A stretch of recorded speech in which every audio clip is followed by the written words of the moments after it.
Hello students, hope you are doing good, and today we are going to talk about how to protect the spread of heat and smoke into a building. Here we are going to talk about two things. The one is active controls and the second is passive control measures to protect the spread of heat and smoke.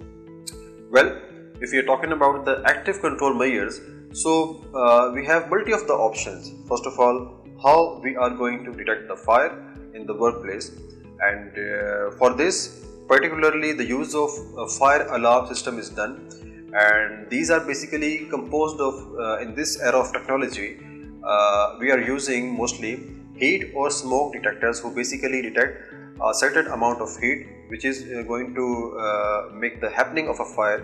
So at that time when these detectors are detecting that smoke or heat, so they are continuously starting to sound. So this alerts the people that the fire is going to be happen. After that, emergency lighting. This is also a mean to detect a fire and aware the people of get ready to how to combat with that fire. The third thing is sprinkler system. Okay, now we are heading towards how if the fire is started and we have to reduce the spread of smoke and heat. So we can use the media to extinguish the fire. So sprinkler system are basically showering water on the fire and in regular intervals. So these can be a major factor to extinguish a fire in the workplace. Okay, and somehow after that the use of fire extinguishers. Fire extinguishers is basically an equipment which has some media into that particular equipment, and this can be used individually by the firefighters to extinguish a fire. Even the workers can use it if they are trained to do it well. Fire extinguishers are basically of different types of fire. So this depends upon which type of fire is happening into the workplace and what type of fire extinguisher you are going to use. So now here we are going to talk about some classes of fire. Well, the classes of fire are different.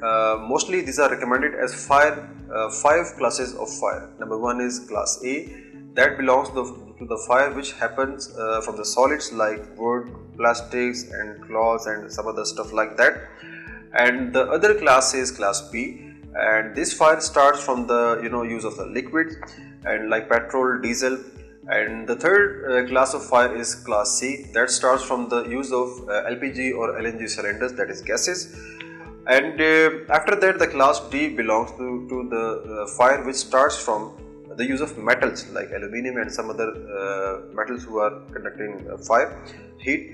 And after that the fifth type is the fire which happens due to use of fats, cooking oil fats. Okay. So the extinguishers which we are using have different color coding, and for a particular fire, if for example we are going to extinguish a fire from the wood or solids, so we are going to use the fire extinguisher which is of water, and that color code is red. Okay. Now we are going to talk about how to check a fire extinguisher.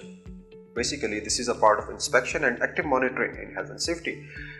So first of all we have to check the pressure gauges that they are into their level, and then we have to check the nozzles and if they are not broken. We have to check the structural integrity of the whole equipment, that there is no tampering, not pinches on that, scratches on that, and it's not leaking. Okay, and after that we also have to see the pressure that is inside the fire extinguisher, that is stable.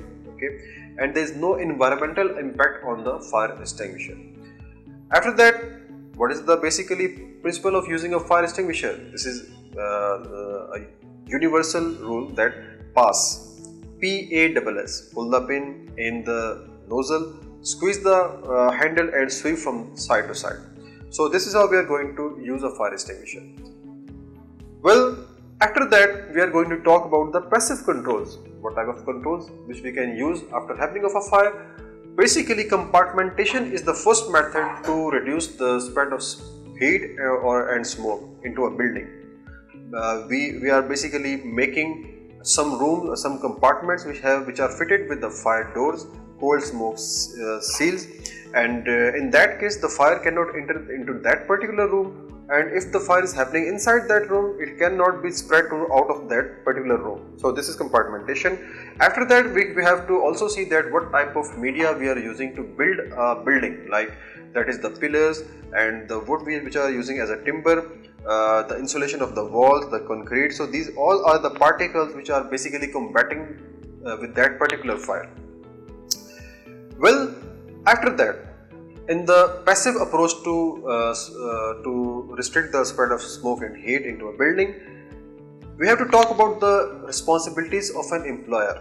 Basically, here we are talking about Regulatory Reform Fire Safety Order 2005, which puts obligation on the responsible persons that how they have to act in the case of fire and how they can have measures to control the start and spread of the fire. So this is basically we are talking about employers' duties. So what are employers' duties in order to restrict this particular hazard, that if the fire happens, so act in the way that it does not put impact on themselves and the others.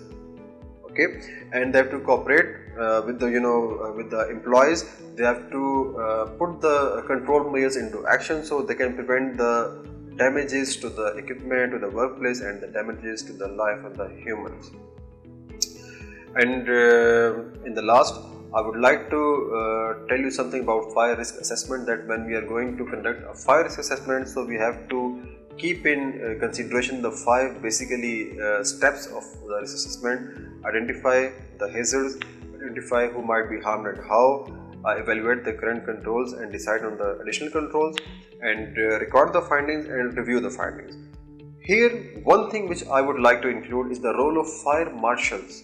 Fire marshals are basically the supervisors of the firefighting team, and they are basically supervising the whole firefighting operation in a workplace. So there are basically 3 teams who are working in when a fire is happening into a workplace. One is the firefighting team, the other is the search team, and the third team is that who is basically accumulating the persons on the assembly point, and they're announcing the roll calls to check the missing people. Okay, so the fire wardens are fire marshal, we can say. They basically develop the policies and procedures regarding the fire risk assessment and what would be the responsibilities of the people and the firefighting persons. And after that, the last element I would like to tell you about is the use of training system.